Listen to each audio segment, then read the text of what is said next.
네, 오늘 여러분들이 좀 알아두면 좋은 뭐 안전산행법, 그다음 뭐 사고 사례가 주는 뭐 교훈을 한번 짚어보는 시간을 가지겠습니다. 지금 사실 뭐 산행하기 너무너무 좋은 계절이죠. 가을이라는 어떤 계절 특성상 여름은 너무 덥고 습하고, 가을은 상대적으로 온도도 딱 뭐 적정한 수준이고, 그다음 이제 뭐 정말 날씨라든가 청명한 하늘, 뭐 대기의 어떤 상태도 상대적으로 안정적이고, 그다음 어, 산지 자체, 산악 환경 자체도 이제 가을에 접어들면서 녹음에서 단풍으로 바뀌면서 정말 색다른 어떤 느낌의 자연을 체감하게 해주는 그런 계절이다 보니까 많은 분들이 이 가을 산행을 좋아하십니다. 그래서 여름에 너무 더워서 조금 미루었던 산행들이 가을에 이제 많이 진행되고, 또 많은 분들이 또 가을에 예쁜 단풍을 찾기 위해서 여러 산을 찾는데, 우리나라 산 특징이 뭐냐면, 제가 경험한 산의 특징은 높은 고도를 가지진 않았지만, 요번에 사고가 난 지금 뛰어넘은 이 설악산에 며칠 전에 있었던 조난 사고 자체도 설악산이나 어떤 지역적인 그런 지형적인 특성을 고려한 다음에 그렇게 높은 산은 아니죠. 우리나라에 있는 산 중에는 좀 높은 편에 속하지만 3,000m가 안 되는 그 정도, 우리가 말 고산이라고 부르기는 좀 어울리지 않는 뭐 그런 어떤 일반적인 산이라고 볼 수 있습니다. 하지만 이런 산에서도 보시다시피 매년 조난사고 또 사망사고가 발생하는데, 이 설악산의 특징이 코스가 굉장히 좀 다양하죠. 다양하고, 그래도 국내 산 중에는 또 높은 산에 들어가고, 또 개발된 코스도 상대적으로 좀 난이도가 좀 있습니다. 가보신 분들은 다 아시겠지만, 충분한 시간적 여유를 가지고 산행 계획을 짜지 않으면 자칫하다가는 뭐 중간에 뭐 다친 사고가 생긴다거나 체력이 고갈된다거나 아니면 악천후를 만났을 경우에는 그 산행 계획 자체가 완전히 포기할 수밖에 없는, 또는 산행을 멈추고 다시 내려와야 되는, 코스를 완전 바꿔야 되는 그런 어떤 상황이 생길 수밖에 없는 그런 지형적 여건과 계절적인 어떤 변수들을 가지고 있는 곳이죠. 이 사고를 여러분들한테 좀 나눠보고 싶은 이유가, 이분이 어쨌거나 조난을 당하셨지만 안전하게 구조가 됐습니다. 3일 만에 구조가 되셨는데, 여기에 이 생존의 힌트가 있습니다. 우리가 알아둬야 될 생존의 법칙과 생존의 기술이 있고 생존의 힌트도 있기 때문에, 이걸 한번 짚어보면서 우리도 이런 사고를 당할 수 있기 때문에 그런 부분에서 우리 스스로를 조금 방심하지 않도록 또 좋은 교훈이 돼주는 사례이기 때문에 같이 한번 나눠보겠습니다. 자, 사고 개요를 이제 간단히 보면, 이분이 이제 13일에 버스를 타고 아침 일찍 이동하셨겠죠. 아침 일찍 버스를 타고 장수대 쪽으로 해서, 그 다음 귀때기 청봉 쪽으로 해서 다시 한계령 쪽으로 코스를 잡으신 것 같아요. 신문을 봐도 몇 시에 산행을 시작했는지 잘 모르겠지만, 이분 연세가 77세입니다. 그러니까 좀 연세가 있으시다 보니까 일반적인 산행 코스를 고려했을 때 체력을 고려해서 좀 짧게 잡으셨으면 좋을 뻔했다고 일단 보여집니다. 근데 본인이 제가 봤을 때 평상시에 산을 많이 다니시고 좋아하셨던 분 같아요. 뭐 어떤 장비적인 어떤 준비 상태라든가, 아니면 77세 단독 산행으로 지금 장수대부터 귀때기 청봉 거쳐서 한계령 가는 코스를 선정했다는 것은 사전에 나름대로 체력적인 준비뿐만 아니라 코스에 대한 기본적인 정보는 알고 계셨던 것 같습니다. 일반인들이 처음에 그냥 쉽게 선택할 수 있는 코스는 아니거든요. 통상 거리가 얼만큼 되냐면, 코스를 한번 보게 되면,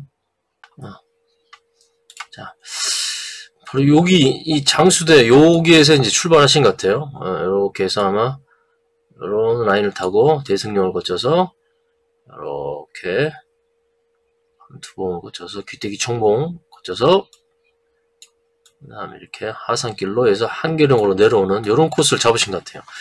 여기 일반적으로 어느 정도의 시간이 소요되냐면 한 13km 정도 됩니다. 13km 정도 되는데, 체력 좋으신 분들은 한 8시간 정도, 그 다음 좀 일반적으로 넉넉하게 한 9시간 정도로 잡는 게 좋은 코스 같아요. 근데 지금 이분이 몇 시에 출발하시는지 모르겠지만, 결국은 이 귀때기 총봉 요 부근에서 길을 잃으신 것 같습니다. 갑자기 이제 일몰 상황이 돼서 이제 코스를 이렇게 정확하게 파악해서 가기가 어려운 상황이 됐겠죠. 그러니까 이분이 한 번도 가지 않았었던 코스일 가능성이 높습니다. 한 번이라도 가봤으면 그래서 힌트, 기억을 되짚어서 힌트를 이렇게 가지고 옛날에 갔던 기억으로 코스를 어느 정도 뭐 찾을 수 있는데, 왜냐면 여기가 남대로 코스가 막 분리되는 부분은 아니거든요. 근데 뭔가 일몰이 되면서 또 처음 가봤던 어떤 코스였던 것 같아요. 그러다 보니까 이 조난을 길을 잃어버린 사고가 생긴 것 같습니다. 제가 늘 강조드리죠. 산행을 시작할 때 코스도 중요한데 그 당일의 어떤 날씨 변수도 반드시 출발하기 전에 체크하고, 출발하기 전에 본인 컨디션도 체크하고, 날씨 이쪽에 현재 이 지역에 기상특보가 있는지 없는지 체크하고, 그 다음 일몰 시간 반드시 체크해서 일몰 시간 전에 산에 내려올 수 있도록, 가다가 뭔가 지금 산행에서 내가 체력이 고갈되거나 하면 예상보다 시간이 길어지면 일몰 시간을 고려해서 빨리 내려올 수 있는 코스로 되돌아오더라도, 다시 올라갔다가 다시 되돌아오는 한이 있더라도 일몰 시간을 고려해서 그 코스를 다시 재조정할 필요가 있다고 했는데, 일단 이분은 일몰 시간 자체에 그 약간 어떤 문제가 있지 않았나 체크하는 데서, 산행에 있어서. 이때 사고 당일의 일몰 시간은 보다시피 5시 한 50분입니다. 한 6시. 근데 산이다 보니까 좀 더 빨리 해가 질 수 있습니다. 그러니까 5시 반 정도 되면 거의 이제 어둑어둑해져서 일반적인 어떤 시야 확보가 좀 어려울 수 있는 그런 상황이죠. 그러면 지금 이 순수 해가 뜨고 일출과 일몰 요 사이의 순수 시간만 보더라도 거의 뭐 한 12시간 좀 안 되죠. 12시간 조금 안 되지만 거의 12시간이라고 이제 보겠습니다. 그 12시간 조금 안 되긴 하지만 12시간의 시간 중에 이분이 산행을 몇 시에 시작했는지 모르겠어요. 한번 시간이 나온지 한번 체크해 볼까요? 출발 시간이 있는지. 보니까 출발 시간은 안 나와 있습니다. 하지만 새벽 산행을 이제 준비를 하신 걸로 나오니까 아마 뭐 처음 출발할 때는 아침 일찍 장수대에서 이제 출발하신 것 같아요. 그러면 실제 산행을 좀 넉넉하게 잡으면 9시간 코스라고 한다 그러면 뭐 쉼없이 쭉 간다는 기준입니다. 쉼없이 쭉 간다는 기준에서 9시간 정도 넉넉하게 잡았을 경우에 큰 무리한 시간상으로 좀 일출과 일몰을 고려했을 때 큰 뭐 무리한 계획은 아니지만, 실제 저기 가보면 굉장히 특히 귀때기총 이쪽 부분은 너덜바위까지 있기 때문에 코스가 그렇게 쉬운 코스는 아닙니다. 체력 소모가 좀 큰 그런 어떤 코스이기도 해요. 뭐 단일 산행이 불가능한 코스는 아닙니다만 좀 무리가 될 수도 있는, 처음 가신 분들은 약간 무리가 될 수도 있는 그런 코스이기도 해요. 일단 일몰은 5시 50분이고 여유롭게 잡는다면 한 5시 반 정도까지 내려오는 코스를 잡는 게 맞는데, 지금 뭐 출발 상황에서 새벽 시간에 출발했다 그러면 그렇게 무리한 코스의 산행은 아니었던 것 같습니다.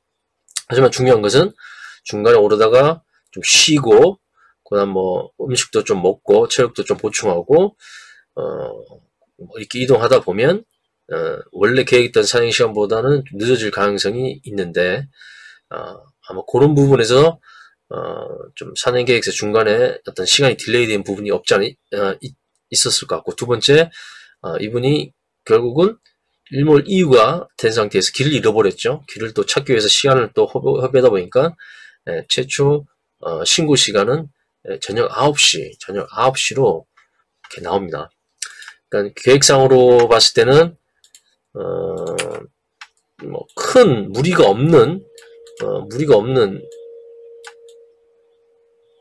산행이었던 것 같습니다. 여기 코스와 일몰 시간을 봤을 때는 그 출발 시간이 새벽이었다면 충분히 무리 없는 그런 코스이긴 한데, 그렇다 할지라도 실제 산을 올라가는 거와 그냥 계획상의 산행 시간과 코스는 굉장히 좀 차이가 있어요. 참고할 뿐이지 보편적인 시간과 코스는. 네, 어쨌든 변수가 발생해서 9시에 조난을 당했습니다. 자, 요 사례 한번 보겠습니다. 동아일보에 나온 사례인데요. 자, 보시면 13일 산행 중에 이제 길을 잃었죠. 아까 보시다시피 장수대에서 한계로 가는 그 코스 상에서 길을 잃어버린 거죠. 그러니까 뭐 중간에 뭐 낙상사고나 이런 것들이 아니고 아마 처음 가셨던 코스라 아마 조금 길을 잃어버리는 힌트를 놓쳐서 길을 잃어버리는 상황이 된 것 같습니다.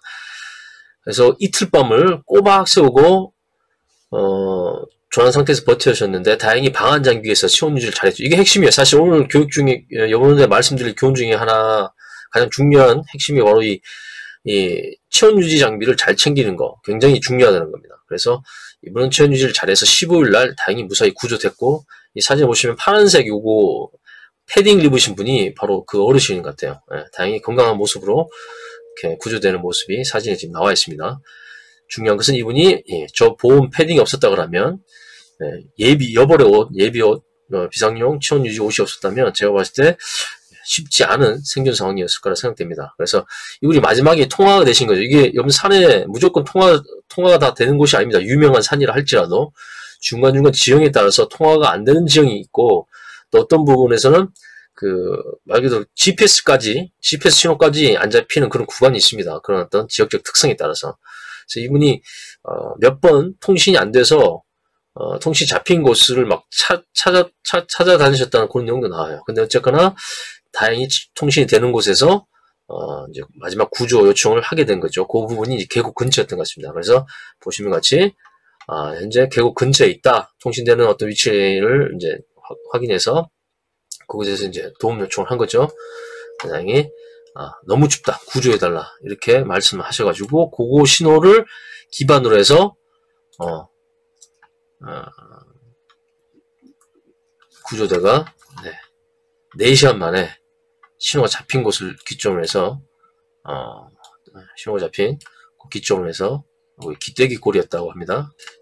이까지 내려갔거든요. 지금 보면 큰 감투봉 있죠. 여기 코스입니다. 큰 감투봉을 지나고 여기 귀때기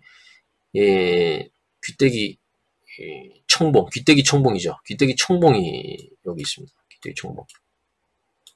여기까지 내려갔다는 얘기는 아마 큰 감투봉이 여기가 귀때기 청봉 가는 그 사이에서 길을 잘못 들어서 아마 내려간 것 같아요. 그래서 이 계곡 쪽으로 내려간 것 같습니다. 여기 계곡이 발달됐기 때문에 아마 그렇게 해서 코스를 이탈해서 결국은 아래쪽으로 내려가서 통신 이렇게 갔을 수도 있고 모르겠어요. 저도 지금 중간에 가다가 이렇게 빠졌을 수도 있고 하여튼 귀때기골 골짜기 근방에서 최종적으로 통신이 확보돼서 구조된 그래서 4시간 만에 구조된 그런 어떤 상황입니다. 그 상황을 간단하게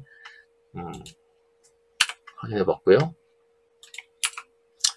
그래서 보시면 이때 70명 정도가 구조대들이 꾸려져서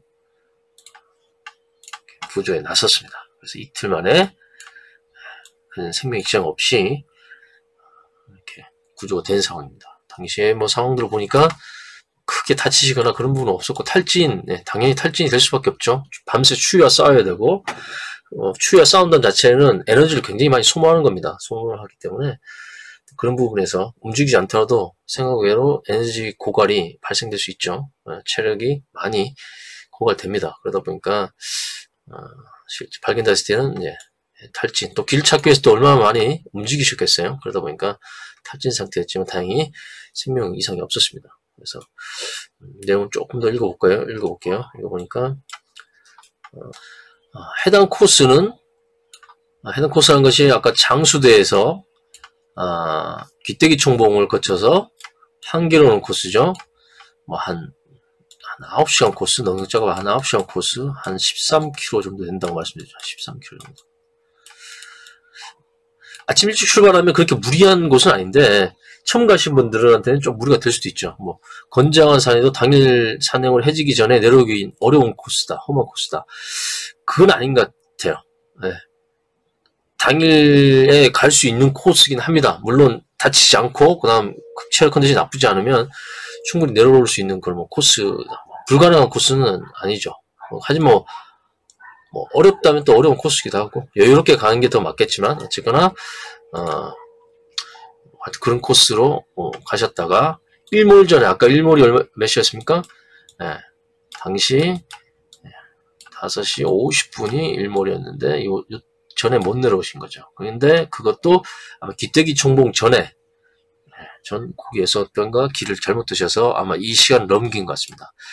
다행히 그날 9시쯤에 가족들한테서 이제 실종신고 온 거죠. 아마 통신이 안 되다 보니까 본인이 이렇게 전화를 못한 것 같습니다. 여기 중요한 건 뭐냐면, 산에서 통신이 안 되는 곳에 들어가면 스마트폰은 기지국을 찾기 위해서 굉장히 많은 배터리 소모를 해요. 그래서 반드시 산에 올라가기 전에 배터리를 절약하는 방법을 써야 됩니다. 제일 먼저 제가 추천드릴 것은 비행기 모드예요. 비행기 모드. 핸드폰을 비행기 모드로 바꿔주시는 게 좋습니다. 이는 제가 또 다시 한번 뒤에 설명드렸지만, 비행기 모드는 또 전략 모드, 우리가 절전 모드 있죠? 전략 모드랑은 또 다릅니다. 같지 않아요. 같은 게 아닙니다. 전략 모드는 뭐 쉽게 표현하면, 얘는 통신 유지, 그러니까 통화를 유지하기 위해서 계속 기지국과 주고받고 하면서 전화 통화 상태는 유지하고 나머지는 다 절전 모드, 뭐 CPU라든가 디스플레이 같은 거, 그런 것들을 이제 절전 모드로 두는 거죠. 디스플레이 같은 거. 화면이죠. 화면 이런 것들을 절전으로 두는 거고, 통신 유지하는 거예요. 비행기 모드는 뭐냐면, 통신 자체를 끊어버립니다. 그래서 기지국과 계속, 전파가 약한 상태에서 기지국과 자꾸 주고받으면서 배터리 소모하는 것을 떨어뜨려서 굉장히 높은 절전율을 보이죠. 그래서 필요할 때만 다시 비행기 모드를 해제하게 되면 통신할 수 있고, 그 다음, GPS 모드라든가 GPS 사용도 가능하고, 통신 빼고 나머지 다 되는 거예요. 근데 지금 산에서 가장 큰 문제는 뭡니까? 바로 이 통신에 대한 부분. 통신을 계속 주고받으면 가뜩이나 기지국의 신호가 약한데 통신을 주고받으면서 너무 많은 배터리 소모가 발생되는 거예요. 다른 데에서 배터리 소모가 발생되는 게 아니고, 이 통신, 기지국과의 통신, 위치 통신 이것들, 그러니까 제가 말하는 위치는 GPS 위치가 아니고, 이제 통화자와 기지국과의 계속적으로, 어떤 신호를 찾기 위해서 계속 그 위치, 그 고도에서 계속 주고받는 그런 거에서 발생되는 배터리 소모를 얘기합니다. 근데, 비행기 모드는 그걸 차단시켜버린 거고, 여러분들이 가는 전략 모드, 절전 모드는 이런 것들, 뭐, 와이파이라든가 뭐 그런 것들은 죽이지만 통신은 살려버려요. 통신을 살리기 위해서 나머지를 죽이는 거죠. 나머지를 최소화시키기 때문에 개념이 좀 다릅니다. 비행기 모드랑 절전 모드니. 하지만 절전 모드는 개념이 달라요. 하지만 여러분한테 추천드리는 건, 산행 시작할 때 비행기 모드를 놔두면 통신을 차단시키면서 모바일 데이터라든가, 그다음에 말 그대로 통화할 수 있는 그런 어떤 전파, 그런 어떤 그 시스템을 일단 막아주기 때문에 배터리 전략이 훨씬 많이 됩니다. 그래서 비행기 모드를 먼저 추천드려요. 자, 그래서 또 이분이 어쨌거나 이제 길을 찾기 위해서 노력을 했겠죠. 하지만 본인은 체온 유지를 위해서 잠을 자지 않았답니다. 잠을 자면 죽을까봐. 저는 충분히 공감한 게, 저도 그랬거든요. 잠깐 잠이 들면 죽을까봐 밤을 그냥 버틴 겁니다. 계속 움직이면서. 또 움직이면 약간 또 열도 나고 하지만, 또 그런 밑에서 또 체력 소모가 심해질 수 있기 때문에 많이 움직이는 거 그렇게 좋은 건 아닙니다만, 하여튼 저도 조난을 당했을 때는 잠들면 죽을까봐 겁나서 잠 못 자고요. 계속 막 꼬집고, 뭐 어깨 들썩들썩하고 발가락 꼼적거리고, 앉은 상태에서 앉았다 섰다 이렇게 좀 하고 그랬었습니다. 하여튼 이 공포는 경험해본 분들만 알아요. 경험한 그 실제 상황을 겪어보시면. 이틀 밤을 꼬박 세우고, 저 같은 경우는 밤을 버티고 낮에 잤습니다. 낮에 수면을 했어요. 낮에 한 2시간에서 한 3시간 정도 잔 것 같아요. 한 10시부터 한 12시 정도 해가 좀 뜨면서 좀 몸이 좀 녹기 시작하면 긴장이 좀 풀립니다. 그때 잠깐 제가 잤던 것 같아요. 그리고 이분은 다행히 뭘 챙겼다고요? 내고 뭐 패딩, 모자, 그러니까 방한 장비를 기본적으로 갖췄습니다. 그러니까 이분은 기본적으로 산행에 대한 어떤 말 그대로 기본을 잘 갖추시고 장비적으로 잘 준비 되신 분입니다. 장비도 준비되셨지만 뭘 못하셨냐면, 코스에 대한 충분한 코스 분석이 충분히 좀 안 되셨다고 봐야 되고, 그 다음, 왜 GPS를 이용해서 길을 잃으셨을 때 처음에 GPS를 이용해서 왜 길 찾기를 안 하셨는지, 어플리케이션 앱 같은 것들을 이용하게 되면, 워낙 요즘 앱들이 개발이 잘 됐기 때문에, 뭐 상길샘 같은 경우 있죠. 상길샘이라든가 뭐 GPS, 특히 산에 도움받을 수 있는 어플리케이션이 많습니다. 이런 것들은 오프 상태 지도도 가능합니다. 모바일 데이터를 받지 않더라도, 통신이 안 되더라도 GPS를 이용해서 오프 맵을 쓸 수 있기 때문에 어느 정도 GPS가 터질 수 있는 그런 공간들이라면 이 상길샘 이런 프로그램 통해서 길 찾기가 가능해요. 되돌아가기 기능이 있기 때문에 그런 것들을 비행기 모드를 두게 되면 이런 것들 GPS는 작동되기 때문에 길을 빨리 찾을 수 있죠. 비행기 모드 같은 경우는 GPS가 작동됩니다. 그래서 그렇게 해서 GPS를 이용해서 비행기 모드 가지고 있다가 GPS를 이용해서 GPS를 켜고 위치 확인을 켜서 길을 찾는 방법을 쓰셨으면 좀 더 빨리 길을 찾을 수 있지 않겠나 하는 그런 아쉬움이 있지만 중요한 것은 방한 장비를 잘 챙겼기 때문에 결국은 3일 구조대 올 때까지 잘 버텨낸 거죠. 그래서 거의 영하 기온까지 내려갔다고 하는데 일반인들이 준비가 안 돼 있으면 여러분 이런 장비가 없으면 체온 유지가 안 되면 여러분 뭐 아무리 먹을 게 많다 그래도 물이 많다 그래도 3시간 버티기가 어렵습니다.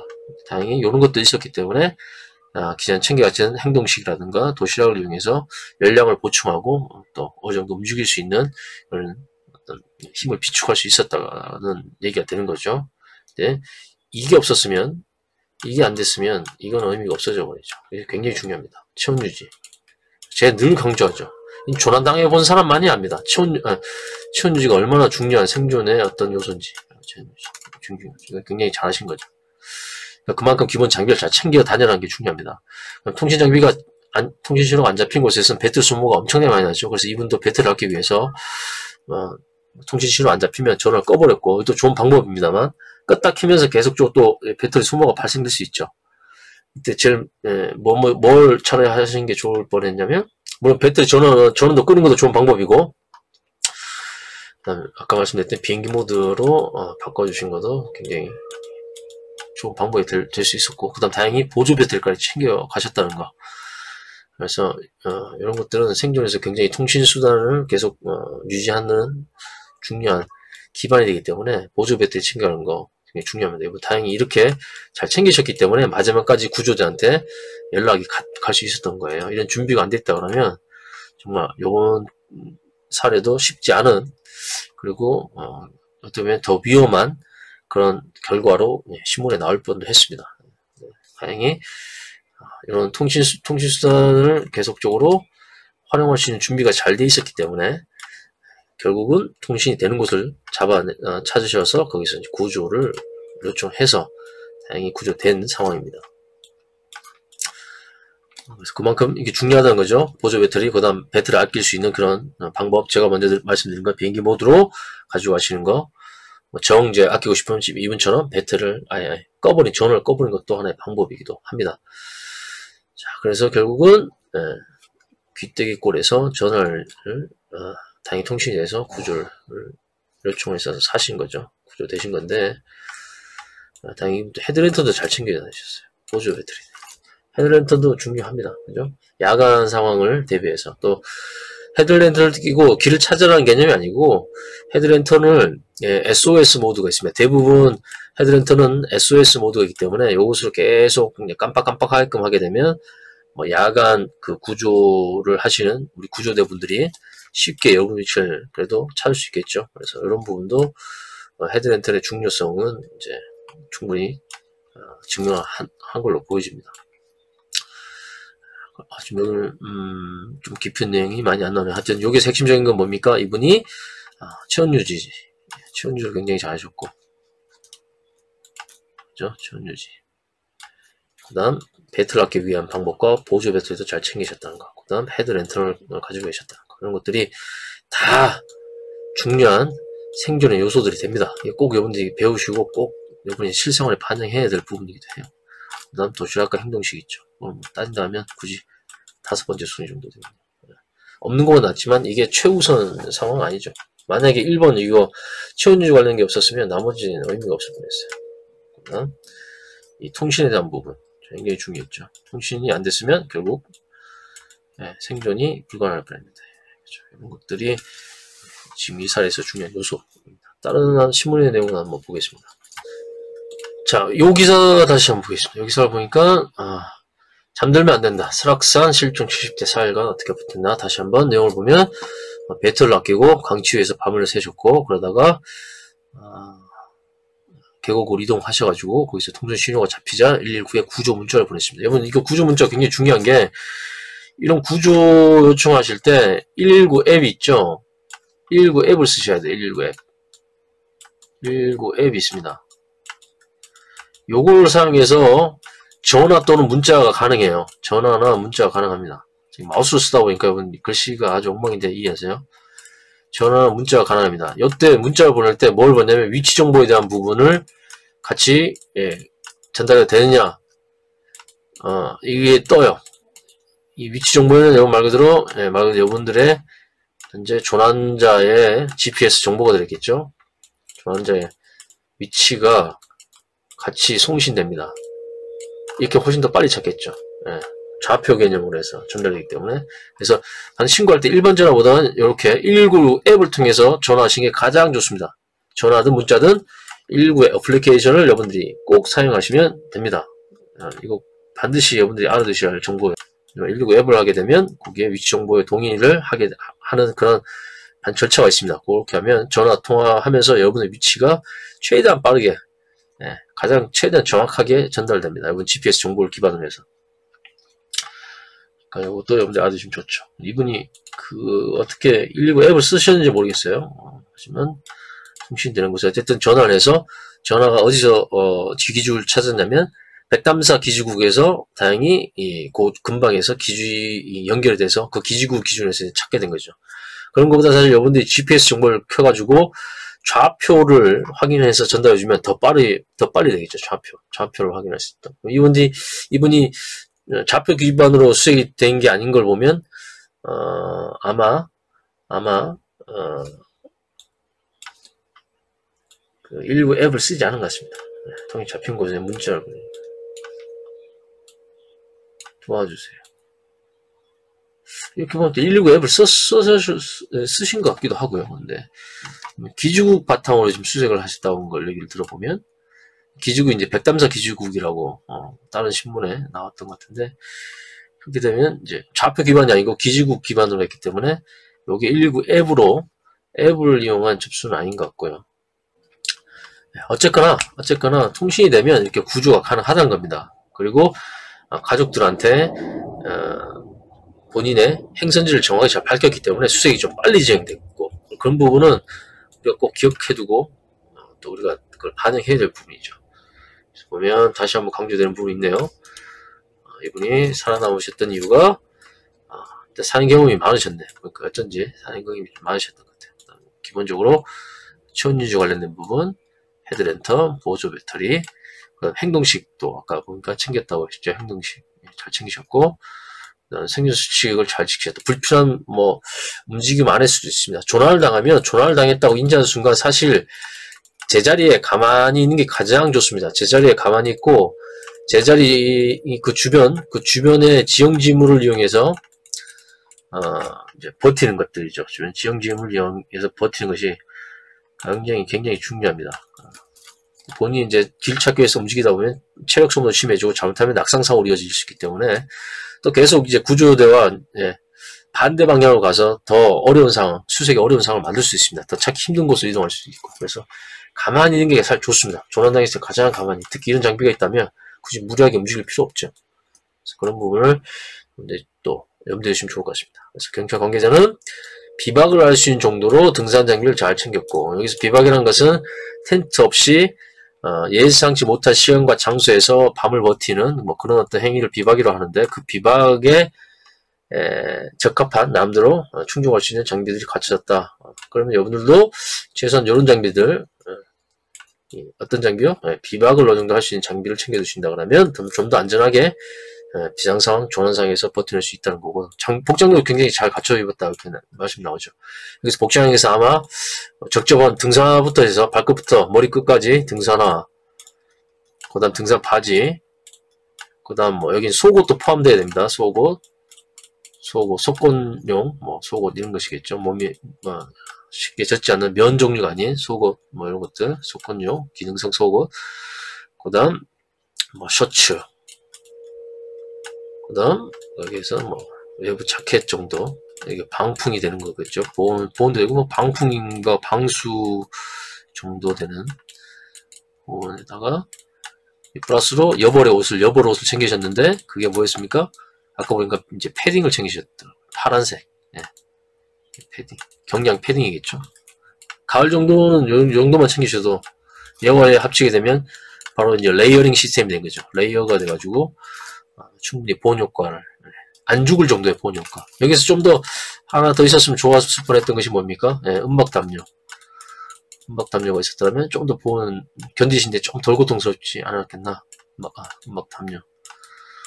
담요. 최소한 3개 정도는 챙기시는 게 좋다고 그랬죠. 본인 담요용, 그 다음 쉘터용, 그 다음 신호용으로. 저 같은 경우는 여기 하나 더 추가시켜 드린다고 하면 판초이 정도는 4계절 챙겨 다니시면 좋습니다. 이것도 쉘터도 만들고 악천후에서 몸 보호하는 방수 역할을 이렇게 같이 해주기 때문에 방풍 역할을 해주기 때문에 서로 상호 보완적이죠. 이렇게 보완도 되고. 그래서 판초이는 얘랑도 상호 보완되죠. 상호. 그래서 이렇게 레이어링이 될 수 있고 보완될 수 있는 이런 시스템들을 체온 유지 물품을 챙겨 다니면 좋습니다. 제가 악필이라서 양해해 주세요. 이렇게 당연히 여부로 잘 챙겨 다니셨고, 그다음 거기다가 통신을 위해서 통신 확보, 통신을 위해서 배터리 아끼는 이것도 기술이죠. 배터리를 아끼기 위해서 중간중간 통신 안 되고 해서는 꺼버리는 생존 기술을 썼고요. 필요할 때만 키는.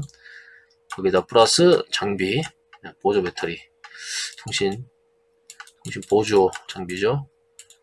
보조 장비도 잘 챙기셨네요. 보조 배터리 이렇게 챙기셨기 때문에 마지막까지 구조대와 연락을 하면서 빨리 수색이 진행될 수 있도록 본인의 위치로 빨리 도착할 수 있도록 유도했던 부분에서는 큰 역할을 했겠죠. 통신 안 됐으면 더 많은 시간이 걸렸을 거기 때문에. 다행히 연세는 많으셨으나 평소 자기 관리를 열심히 잘하신 것 같다. 체력도 좋고 정신력도 좋았다. 하지만 체력도 좋고 정신이 좋다고 하더라도 이 보조 배터리와 그 다음 복장 부분, 그 다음 체온 유지 관련된 이 부분이 없었다 그러면 여기 없었다면 이것도 큰 의미가 없어집니다. 그래서 오늘의 교훈은 뭡니까? 장비, 기본 장비를 잘 챙기자는 거예요. 기본 장비를 잘 챙기고 무게 얼마 안 합니다. 그죠? 기본 장비만 잘 챙겨도 체력도 부족하고 정신력이 부족하더라도 살아남을 수 있습니다. 다행히 이분은 체력도 좋으셨고 정신력도 좋으셨으니까 큰 저렇게 조난을 당하셨음에도 불구하고 다행히 큰 어떤 사고 없이 그리고 건강하신 모습으로 이렇게 구조가 되셨습니다. 자, 오늘 간단하게 사례를 제가 좀 말씀드렸는데 우리가 생각 외로 우리나라의 산 같은 경우에는 높이와 관계없이 지형이 조금 험한 곳이 많아요. 제가 다녀보고 특히 500m가 안 되는 산조차도 정식 등산로가 없는 산들 같은 경우 제가 지도를 갖고 다니고 GPS를 이용해서 이렇게 오지를 이렇게 돌아다녔을 때도 굉장히 위험하고 설악산보다 훨씬 더 난이도가 높았던 체력적으로 체력 소모가 컸고 위험했던 그런 상황들이 많았습니다. 길이 없으면 없을수록 높이와 관계없이 굉장히 난이도가 높은 산이 또 우리나라의 산의 특징이기도 해요. 높이와 관계없이 지형이 험합니다. 그러다 보니까 누구나 여러분 이런 상황이 될 수도 있습니다. 다행히 이분은 평상시 잘 준비되어 있고 장비도 잘 챙겨 다니셨기 때문에 해프닝으로 끝났지만 만약에 저런 장비들이라든가 평상시에 저런 어떤 남대로 이 활동에 대한 준비가 없었다 그러면 체력적으로나 정신적으로나 기술적으로나 장비적으로나 준비가 안 되셨다면 이 사고의 결말은 어떻게 바뀔지 몰라요. 안 좋은 비극적인 사고의 결말을 우리가 접할 수도 있습니다. 자, 그래서 항상 여러분들도 특히 가을 산행 많이 여러분들이 이제 시작하실 텐데 최소한 저분 정도 이분의 중요한 사례를 바탕으로 해서 여러분들이 좀 반영을 하시는 게 좋습니다. 타산지석을 삼으셔야 돼요. 왜냐하면 매년 이런 사고가 발생되고 매년 우리나라 산에서 동네 산이라 불리는 우리나라 산에서 여러분들이 우습게 알고 있는 우리나라 산에서 사망사고가 조난사고와 더불어서 사망사고가 매년 발생합니다. 그 사고의 주인공이 여분이 되지 말란 법이 없어요. 0.1%의 확률이라도 여분이 걸리면 100% 사고 확률입니다. 따라서 오늘도 여러분들은 이런 사고를 바탕으로 해서 내가 좀 더 안전하게 취미를 즐길 수 있는 방법, 그런 장비들, 기술들을 지금부터 준비해 놓으세요. 막상 당했을 때 후회합니다. 내가 그때 그걸 잘 챙길걸. 원래 여러분들 안전을 챙기게 되면 거추장스럽고 더 불편합니다. 원래 안전이라는 요소를 더 챙기게 되면 다 그럴 수밖에 없어요. 하지만 안전이라는 이 요소를 다른 걸로 좀 더 내가 가볍게 다녀야지, 좀 더 홀가분하게 다녀야지, 그런 걸로 바꿀 수 없습니다. 왜냐하면 사고가 났을 때 바로 이 요소가 있느냐 없느냐에 따라서 결과가 달라질 수 있기 때문에 그렇습니다. 안전을 챙기면 불편할 수밖에 없어요. 그걸 감수하라는 겁니다. 감수하면 저런 상황조차도 여러분들이 해프닝으로 또 남들의 긍정적인 결말로 바꿀 수 있다. 오늘은 바로 좀 이런 사례를 가지고 같이 한번 나눠봤습니다. 다음에 또 다른 사고 사례를 가지고 또 한번 여러분들하고 안전에 대한 부분, 안전의식 고취하고 대응하는 생존의 기술들을 한번 나눠볼 수 있는 시간을 가지도록 하겠습니다.